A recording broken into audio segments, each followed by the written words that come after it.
Tell You a Story is part of the Carolina Storyteller. Written by me, produced by me, edited by me, starring me, horribly marketed by me. I'm 2 years in and I don't have a team. If you want to support this podcast, please go to patreon.com/Carolina Storyteller and subscribe. We've got 3 tiers, and from those 3 tiers, you can get early episodes, exclusive content, and if you go for the big bucks, we'll even let you be part of the live audience. Stay spooky, my friends. Hi folks, welcome back to Let Me Tell You a Story. I am the Carolina Storyteller, Jonathan Phoenix. This week, I've got the great pleasure of having my good friend and returning guest, Victoria Jaye the Demon Folklorist. Victoria, how are you doing? It's so great to have you back on the show. Now, since you were last here, your book has come out. I gotta confess, I haven't gotten my copy yet, so I haven't read it. I'm really excited to read it, but I haven't gotten my copy yet. I'm sorry. Hey, right now, nobody has any money. I think it might have come out at the wrong time of the year. I don't understand. You released it right before Christmas, and I was planning on having it by Christmas. Yep. But I'm definitely going to have it by the time we see each other, because you are going to Atomic-Con, right? No, I'm not actually going to be able to go to anything I wanted to go to. I can't go to Atomic-Con. I can't go to Carolinas. I had some medical problems earlier this year, so money just is going to prevent me from going over there. I'm sorry to hear that. I'm definitely going to miss not having you there, because now it's just going to be me and Tally getting up to hijinks, and who knows how bad that could go. Yeah, you and Tally. Tally, love you, man. But I feel like we're going to get into hijinks, and that's just going to be what happens. But you are definitely going to be missed, and now I've got to figure out another way to get my book that I'm going to get to you so I can get it signed. But that's okay. I'll figure it out. Anyway, for folks that don't know, Victoria Jaye is the one and only demon folklorist. And if you've heard her last episode, she actually is a folklorist who focuses precisely on demon phenomena. And Victoria, explain how that is not a demonologist. So demonology, I work in the field of demonology, but I'm not a demonologist because they tend to look at old documents as far as languages. I've never been very good with languages or learning them. What else do? They actually go into these places and try to help these people. And it's not that I don't want to do things like that. I'm a little too psychic. So me going in there is actually probably more of a hindrance than a help. I think I would just get sick. So I look at that's no, not and I look at cases. I look at patterns, and I just wouldn't say that I'm a demonologist because I look at the way demons behave in a different way. Yeah, so you are more on the research and classification aspect of the spectrum, more in the academic, I suppose so, yeah, side of it, as far as, whereas a demonologist is someone who actually goes out there and gets involved, gets their hands dirty.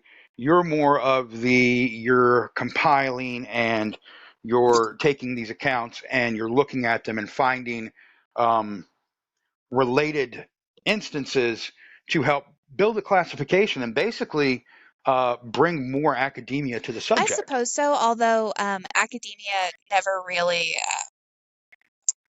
held very much for me in general. I wasn't very accepted because they kind of thought it was more of a religious thing. Not at my school. At USU, all of my teachers were folklorists and they were super supportive and helpful. It was more when I went to my first ever academic conference that I noticed just how, I guess, what's the word I'm looking for? They were just not very supportive, and they sort of thought that it was a gimmicky kind of subject. And I never went back to another academic conference. And that's understandable. And you and I we've had one-on-one discussions about this, because the idea of demons, it is a very religious thing. One of the things that we talked about demons is that they respond violently to religious iconography, most well known is their response to Christian Mm-hmm. iconography, which raised the question: are demons strictly a Christian thing? Is this really just a Christianity thing, or is this really just Abrahamic religion things? Or is it that there is a lack of information from other religious sects and other faiths in dealing with creatures that would be considered demons? And it's why that it's more leaning towards that. And we actually had this discussion, you and I, just a couple of weeks ago after your last episode, because it was something that I really, really was wondering about, because all of the lore and knowledge that we have involving these creatures um, involves Christianity right now.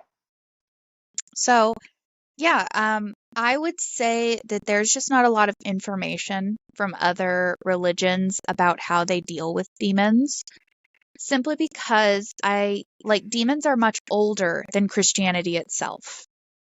And they've supposedly been here since possibly the beginning of time or the beginning of our Earth. It's hard to say exactly because I can't prove it. Mm-hmm. But I think it's possibly more of an Abrahamic religious aspect, like that if you brought a Star of David or something from Islam, it should work in the same way that Christianity does, because it's not about the object, it's about channeling God.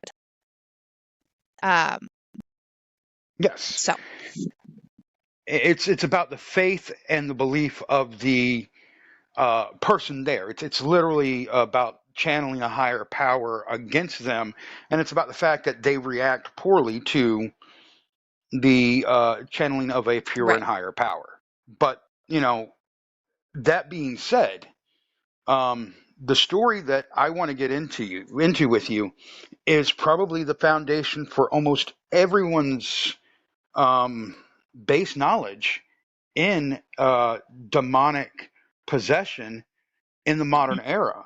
And I'm talking about, you could probably guess, Roland Doe. You probably Yeah, know a he lot was the about this one. basis of The Exorcist. That book by Mm-hmm. what is his name? I know it's like William something Blatty, but I can't. Is it Peter? Okay, I yeah, believe so, I yes. only read it once, so no idea. But that's a very popular, work of fiction that they turned into movies that scared the crap out of everybody when it came out in the 70s. So the Roland Doe case is very interesting because I personally believe that there was a very low-level demon there originally, and we don't know why it was there. There's a lot of stories, especially like the mother was very focused on the idea that it was his aunt that he supposedly played with a Ouija board with. That there is actually no factual basis that there was ever a Ouija board or that the aunt was ever involved in the occult at all. So we don't know why this happened. We don't have those facts or even a guess. Yeah, yeah, spirit boards, Ouija boards, any of those things, playing with them is bad, but that does not necessarily mean that they are a doorway to No. demonic entities. They can be a doorway to entities. They can, anytime that you're opening something up, opening something of yourself in the metaphysical, if you have the ability to actually do that and you open it up and you're not careful, it's the same thing as if you open your front door in the middle of the woods and then get mad because a Right. bear walked in. You left the front door Mm-hmm. wide open. You don't want something to get in, don't leave the door open. Your mama used to yell at you all the time, close the door, the bugs will get in the house. Yeah, exactly. Well, that's I mean, why. It's the same thing. It's opening a door. unfortunately, because of the Exorcist movies and the way that they blamed Reagan's possession on a demon because she was playing with a spirit board, it became this staple of, well, if you do that, it'll lead to demons, and it's really not that simple, especially if you know what you're doing. If you don't, it's like trying to operate a chainsaw when you don't know how to operate a chainsaw. You're going to get hurt. So Absolutely. it's not, but the idea that demons are always on the other side of a Ouija board is actually a bit ridiculous if you think about that demons are very rare. Like, actually having an experience with one is incredibly rare. So they're not on the end of every single spirit board that young Billy plays with, you know. But there are spirits that try to pretend that they're a lot more powerful than they are, maybe to scare you. So if I was a ghost, I'd probably pretend I was a demon to whatever dumb child was playing with me and called me up. You know what I mean? Yeah, I think I'd switch back and forth. I'd play two characters. I'd play a demon and an angel, Yeah, all it'd be going fun. back and forth, just to mess with whoever was on the other Right? side of the Like, Ouija board. I just don't think that there's You know, enough. Like, you can have very negative don't listen to him. He experiences, is evil, but my son. not a demon. It's very rare. Yeah. But we are in agreement. This Mhm. Roland Doe case, definitely a demon by Yes. all accounts. This was a demon. And I'm asking you because you've literally written the categorization on demons. And so I want to run through the story real quick. This is in the 1940s, just after World War II. Roland Doe, and we do know his name, but I'm not gonna bring up his name. I don't want to drag his name through the mud, even though he has He's passed passed now. and he's And I'm going to get actually into the fine with interesting it. things about that too. Troy Taylor did a book and he got specific permission to say his name. So it's up to you though. I honestly can't pronounce it that well, but I Okay. wasn't going to do it. But I did find out a lot of interesting things about this guy in Mhm. my research. And you probably know all of it too, so I'm speaking more to our audience today than to you. Normally I'm telling somebody else's story, but today I'm getting you to Sure. help me with this story. So 1949, this young male, Roland Doe, begins to experience these, it starts like any demonic possession does. It starts with little things, but then he's having these moments where his bed is literally lifting up, chairs are moving with him, he has scratches that appear on him, and they end up bringing in priests to work with him, and he has more than 29 documented exorcisms performed upon him during this time. And if you've seen The Exorcist, if you've watched any demonic media in the past century, everything that you've seen that a demon does all basically stems from this case. I mean, there are some things like the whole crucifix scene from The Exorcist. I guarantee you that was not in this case. That was completely a work of fiction. I've never heard of that happening anywhere else. But pictures of Christ did fall off the wall. The necklace, the crucifix that he wore would actually end up underneath him on the bed, underneath the mattress when he was sleeping. Um, he would of course speak in voices, all of this thing. I believe there was at one point um, the demon gave out its name at one point and claimed that it was multiple demons. He was tortured for quite a long time, emaciated, hospitalized while these were going on. And after some 9 months, I think it was, not only beginning in Washington, D.C., where his possession started, but traveling all the way out to the middle of I think it was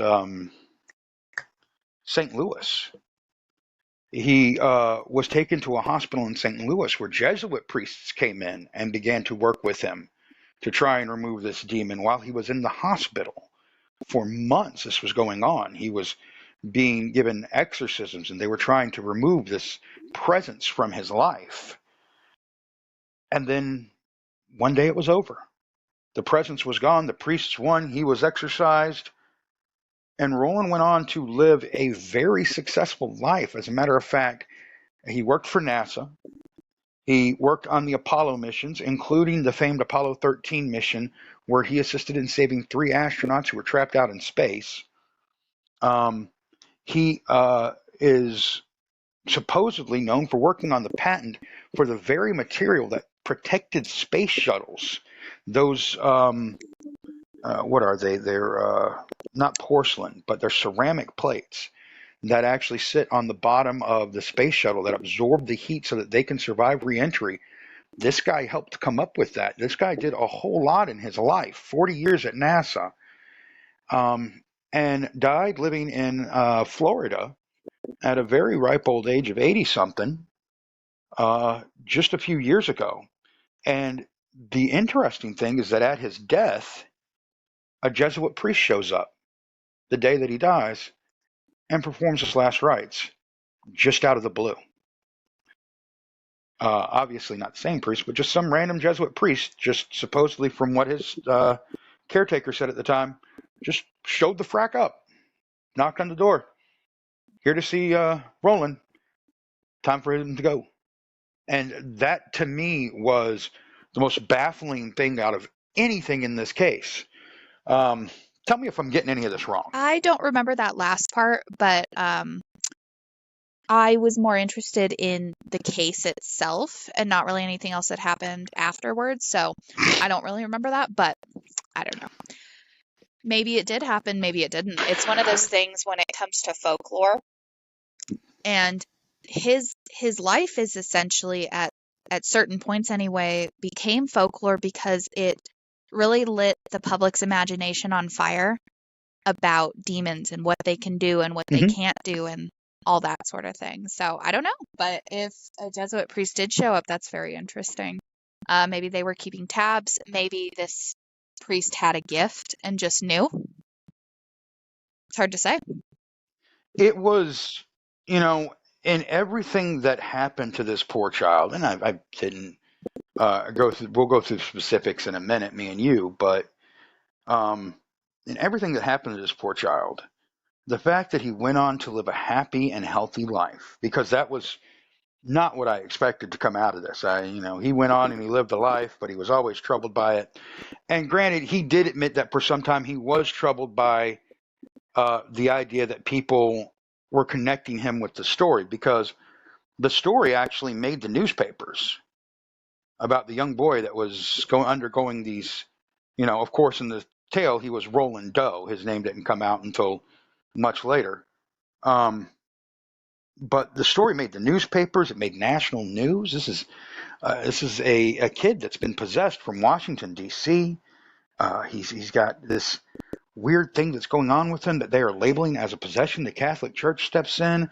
Then they move him to a hospital in St. Louis where he is put in for treatment because he has become so ill from this that he is in the danger of dying. And they perform another 21 exorcisms there before they are able to clear him of this. And he's, 13, 14 years old at the time? He's about 14. And then you think about the world that we were in then. We're just coming off of World War II.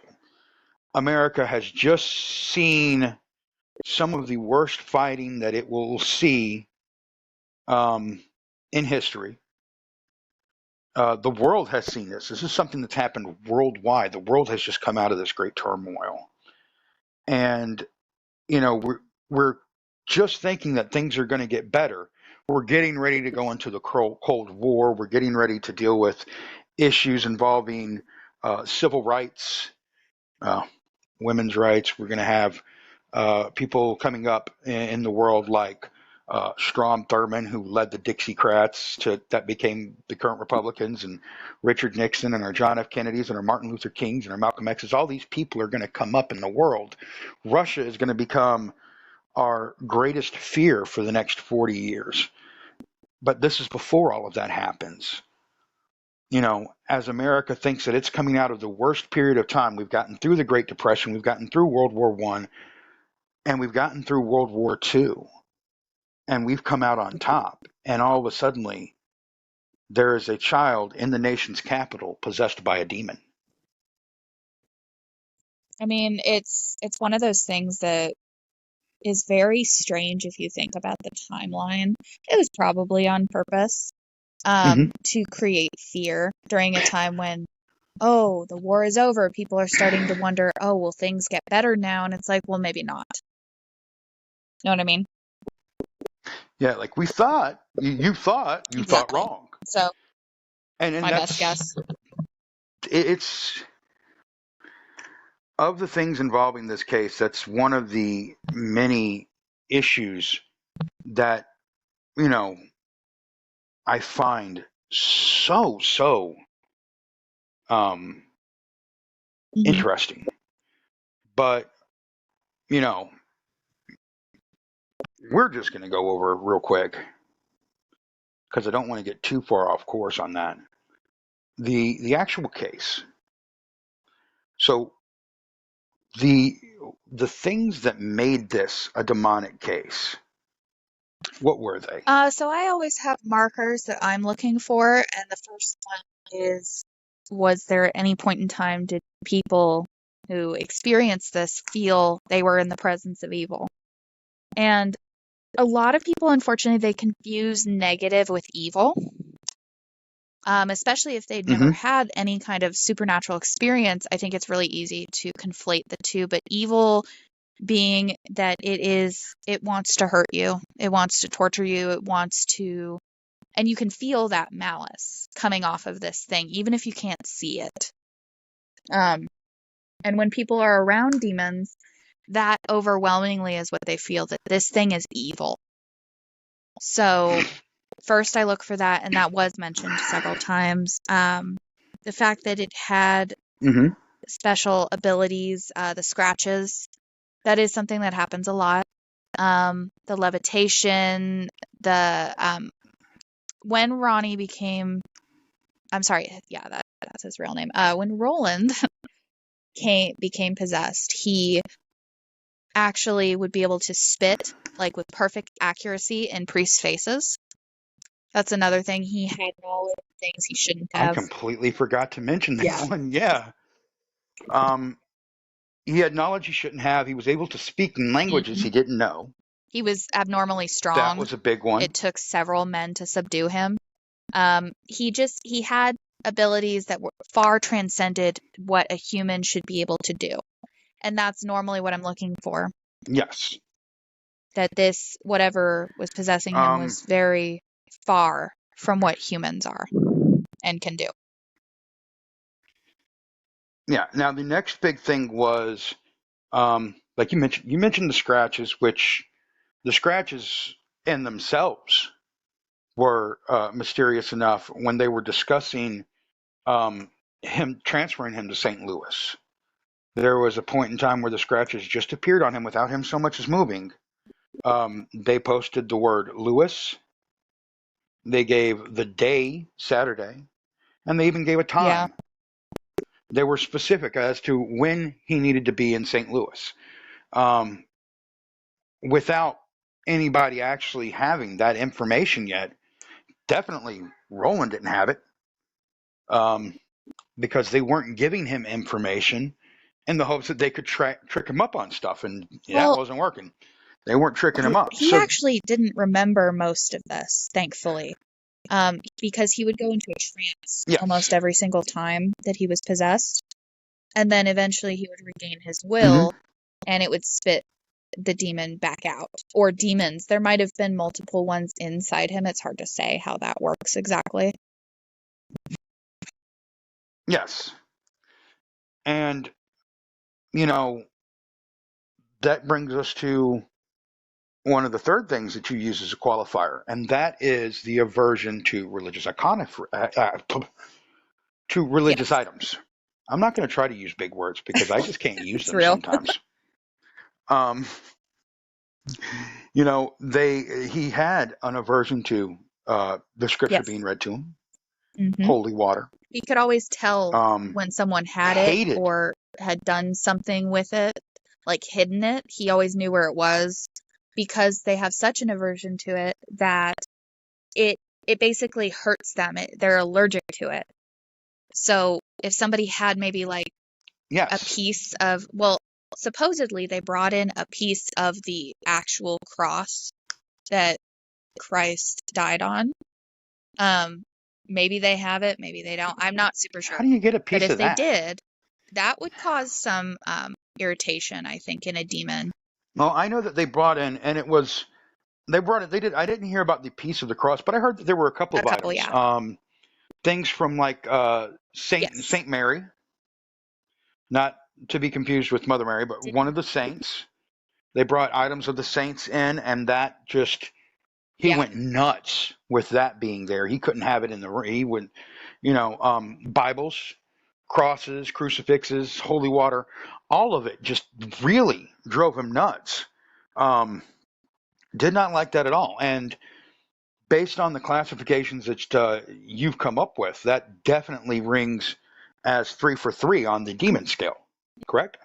Yeah. The aversion to holy objects has come up in other cases, but like notably the Annalise Michelle case. But I don't truly believe hers was Yes. demons, because at one point she was able to resist, talk to us, or like they were commanding the demon to do something in the name of God, Christ and the Holy Spirit, and it wouldn't do it. Whatever was in her would seem to get And bored. now, yeah. And understand, commanding them in the name of God, Christ, and the Holy Spirit is kind of like hitting them with a taser. They're Yeah. going to react. So the fact that they weren't made me think it was something else. And her phenomena was horrible for her, but it was not to the level that demonic phenomena tends to be. It tends to be like a 20 on a 10-point scale. Hers was pretty bad, but it just wasn't. Nothing about her case convinced me that that was actually a demon. Yeah, and that is, when I get into Annalise, that is probably something that I'm going to have to bring up and discuss, is that there are discrepancies. And this is why, I just did, a few weeks ago, I did The Conjuring with, like I said, about the Warrens and the Conjuring house. And that's one where everybody was like, oh, it's a demon. Oh, it's this. Oh, it's that. And I want to go to what is a real demon here. And if I can say definitively any case that I've looked at that is definitely a demon, the Roland Doe case falls into that category 100%. He checks all the check marks. And again, that's what makes his post-life kind of interesting, because he's gone through all of this demonic torture that he goes through for months, and then he comes out unscathed. I think it's amazing, because I also have gone through a possession. It was not like his, thank God, but it was horrible for me. And I nearly died, and it was awful, but you can recover from these things, and you can have a normal life and not be bothered by this stuff again. I think it's actually a really hopeful message that you can have the demonic touch your life, but it doesn't have to define your life, and you can move on and you can be happy. I do want to mention, though, since you mentioned the Perrin Conjuring house, I do think there was actually a demon in there, but it was probably attached to a human spirit, and there were also other human spirits, and I think people sometimes forget there's multiple things going on, because I looked at that case too. Yeah, so one of the things I've noticed about the Perrin case, and we discussed that, is that it seemed like if there was something dark and evil, it wasn't affecting the family as much as it was affecting other things. But really, that is a case where the Perrin case is an example of how little we really do know in working in this field and dealing with these things, because this case was supposedly handled by some of the greatest experts, and it was really, really mishandled. I think the Warrens' fame worked against them, because I didn't know them, so I can't defend them. I can't really do anything as far as that. We can only speculate. Well, no, I think the Warrens have had the best of intentions every time that they've gone to do anything. But after Stevie's actually talked with Andrea Perron, who is the youngest child, so we've got eyewitness statements there, and I've heard the interviews. I've talked to Stevie about it, and one of the things that I came up with after that is that you can be one of the most knowledgeable people in this field, and because this field has so many questions out there, every time you go into a situation, there's a potential that you are going in way over your head.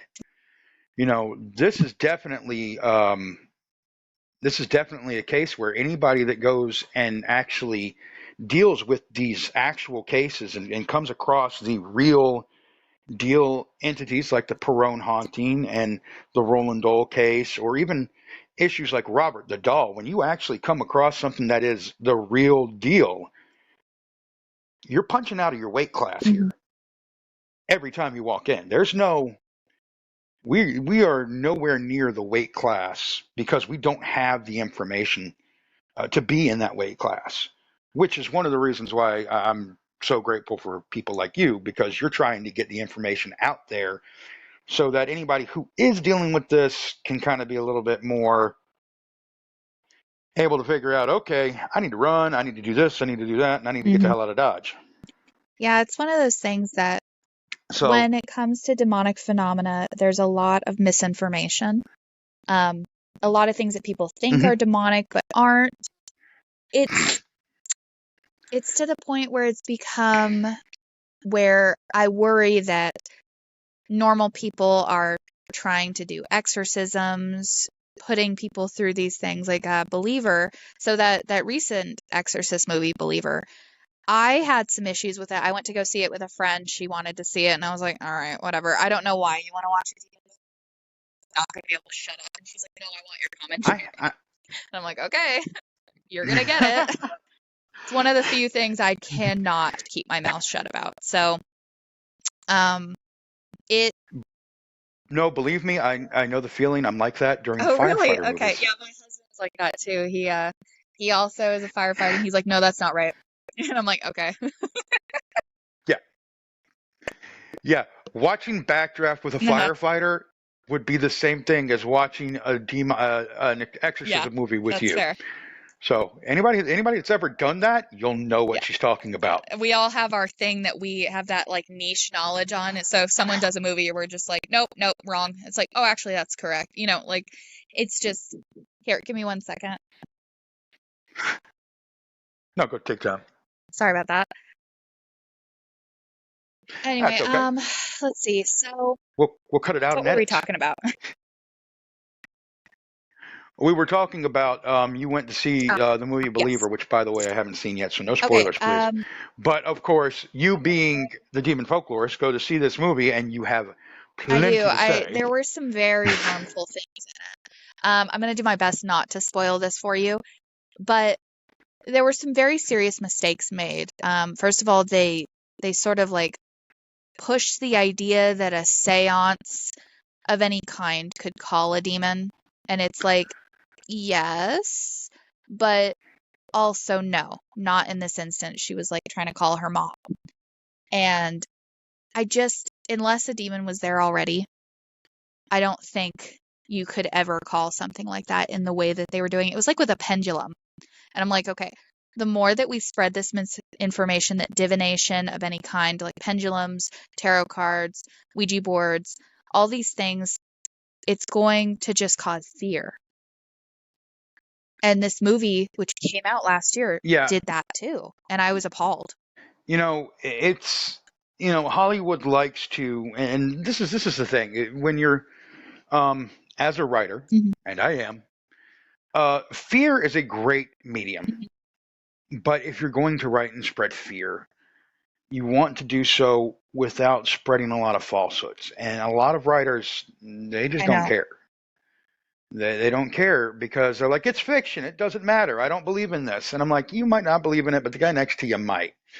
And, you know, just because you don't believe in it doesn't mean it doesn't believe in you. Um, another famous one, the absence of evidence is not the evidence of Mhm. absence. I could go a mile down on a list of things that you need to consider when thinking about these things. Like, yes, fine, you don't believe in it. That's great. On the same accord, if you don't believe a gun is loaded, you still shouldn't pick it up and point it at someone and Fair. pull the trigger. Yeah. It Just I know, saying, like people. the real problem that I find is that any demonologist, even I could write them a movie that would be completely accurate in terms of phenomena and it be horrifyingly scary because Hollywood hasn't touched on some of the things that I find to be the most terrifying. of what can happen. And My gosh, I got to go through what that is with you. I find the injuries, they haven't even scratched the surface of the kind of injuries you can get. The way that people can grotesquely No. change, the way that they turn almost inhuman in the way they look. Also the rape. Hollywood's never touched that, and I think it is the most Yes. terrifying thing that could possibly happen because you can't see this thing and it's hurting you, you know? Yeah. And we haven't even mentioned that yet. And that's going to be a NC-17 episode. Might even do that as a Patreon exclusive when I get Victoria back and we actually do discuss those things, because now that Victoria's mentioned all of those, that actually is kind of terrifying. Yeah, Thanks a sorry lot. about that. Yeah. No, It's that's a side okay. It's effect okay. of knowing I'm me. not going to Like, bed there's anytime just soon. there are things that are going to come to your mind that you never really thought about before and are going to scare you because I forget that people don't think the way that I Well, no, the problem is not that I don't think the way that you do. The problem is that I typically take that knowledge and go, okay, we're going to put that on the back fair. burner over Yeah. here because we can focus on all this other stuff. Because, I unfortunately have the plethora of knowledge because I look into all this stuff so much. I'm just saying I scare people We're running without a little long really on time. trying. But that's a Yeah, good thing. that's fair. It's one of those things, though. That's why we're I just friends. wish, and Believer also put out this idea that regular people can conduct an exorcism. And I saw what they were trying to do, bringing in like other religions and other ways of thought, but it was ineffective because normal people are not trained to deal with this sort of thing, and they will make mistakes, and people die during exorcisms. And that is the person who's being exorcised and also the people who are running it. It is not a good idea for regular people to just pick up a Bible and try to get this thing out themselves. And I hate that in 2023, that is what this movie was saying. Even if it wasn't like trying to say that. Yeah, that is probably, if we could make a public service announcement about anything, it is that when it comes to anything that is demonic, you really do need to leave it to the professionals. And I'm not saying that those professionals necessarily have to be Catholic priests or Baptist priests or whatever. I'm saying that it has to be someone who has a level of education and training in dealing with these type of entities, to the point that their spiritual connection with a higher power, and I'm making sure that you understand, their spiritual connection has to be rock solid. We're talking stronger than the bonds of a carbon atom. Okay, these have to be tougher than diamond, because by all effects and purposes, the folklore, the stories, the evidence behind possessions, and the legends that have led up to it show that these creatures are way outside of the normal person's weight class. You can't be some geek off the street and deal with this. You got to be handy with the steel. You know what I mean? Earn your keep. There's That's a regulator's quote. Nice. So when it comes to doing this kind of work, it's often said in demonology circles that you have to be chosen to do it. You can't choose to do it because anybody could have an interest in this sort of thing. It is interesting. It is my primary passion. So I understand, but I also think, unfortunately, I was chosen for it because I had had a possession experience. And that when you're chosen for it, you have innately better protection, better spiritual protection. Because I don't think I'd be able to do this kind of work without it, I suppose. And that's really a theory, but I have heard other demonologists, other people who worked in demonology, who wrote books about it, talk about how if you're not chosen for it, it will destroy your life. And that actually does make perfect sense. You've got to be There's a saying that the kids have nowadays, going to tap into some modern lingo, but they're just built Mhm. different.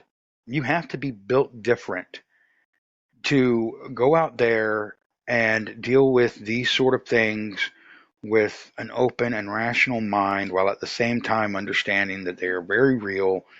These events are happening, um, regardless of what explanation you want to put to it. This is an event that's occurring. This is something that's happening. This is something that if you're dealing with it and you deal with it improperly, you're going to cost people lives. Um, it can be very deadly, very dangerous, very scary and terrifying. Um, but the real thing is that there are so many people saying, "Oh, well, this was a demon, that was a demon, it's this demon over here, it's that demon over there," and I'm like, if you paint everything as a demon, and people start getting rid of demons easily because you've painted everything as a demon, then when a real demon comes around, you're not going to be ready Mhm. for it. Um, I say the same thing when I survived Hurricane Hugo. I've been through a real hurricane. And we'll get a tropical storm come through, and somebody will come up to me and be like, "Yeah, I've lived through a hurricane. I went through this one." And I'm like, "No, you went through a little baby tropical storm that did hardly any damage. That's not a freaking hurricane. You went through a storm. It was a Mhm. big storm. Congratulations, you survived it, but you have not been through a hurricane, my friend. Because when you go through a hurricane, you know you've gone through a Mhm. It's a hurricane. really good metaphor for You what know demonic phenomena is because like, it's I would say. yeah, and that's why Mhm. I went to it, because people who have been through something like that, they know they've been through it. They know that it's real. People who say they've been through something like that and then tell others that this is what they did and this is how they did it, when somebody who is uneducated gets that information and then goes through something like that, they're going to make mistakes because they've been given the improper Mhm. information. And as I said, this is a field where we don't have enough information that's accurate as it is. There are so many people that are skeptical that say, "Well, it's all bullshit anyhow." And you know what? Maybe it is. Maybe we're all wrong. But there is something happening. We can't figure out Mhm. what's happening, so we classify it and roll with it until we can figure it out and have scientific, evidence. You don't just discount things because you can't prove that it is. You discount them when you can prove that it Mhm. isn't. Right. That's my little scientific rant and the safety lesson for today, folks. We're getting ready to come up on the 50-minute mark, and I know I've kept you for a very long time. I'm terribly sorry, You're fine. Victoria. Didn't mean to run over this much. But let's get some last words in here on the Roland case. Definitely a Yes. demon, correct? I do think there was a lower level demon at first, that because the phenomena repeated for a very long time, almost as if that demon had reached the end of its arsenal. So it just couldn't do anything Mm-hmm. else. And then at some point, there was a shift and a much bigger, badder demon came in. And it was something deeply evil, and it started to bring all the phenomena to a different level. And that does happen. They call their friends, or maybe it was divinely called, as far as like, actually, I probably shouldn't use the word divinely. It was probably like infernally called, rather, um, to Yeah. help with this case and make And it sensational and much, much worse. And then, one day I got to sit down with you, and I want to do a theory kind of brainstorm thing on the hierarchy and ways of demon life. But we're not going to get into that now. But I just throwing that out there. One day we've got to sit down and actually go over this. unfortunately, mine is fairly crude because I've studied all of that, but it's not like in super detail. Like, all I know is that there are some that are lower level that don't have the same abilities. They seem to be Hmm. very even small. Yes. And then there are some that are much, much larger. I'm talking about, like, because, uh, we're not going to do it now. We'll do it later. It's fine. um, But yes, we've definitely dealt with a demonic case here. It is one of the cases that has inspired so much of the genre of horror, the books that have come around. It's inspired so much paranormal research. It's just done so much that it's just known worldwide, as this is where a lot of this started, particularly in the modern era. It started with this 14-year-old boy in Washington, D.C. in 1949, and it has just blown out. Here we are almost 100 years later, and we're still talking about this case, and we're still discussing these things. Folks, I want to thank Victoria Jaye for being with me today, the Demon Folklorist. Victoria, where can they get your book at? It's available on Amazon Folklore. It's also available through my publisher, Hear Us Scream.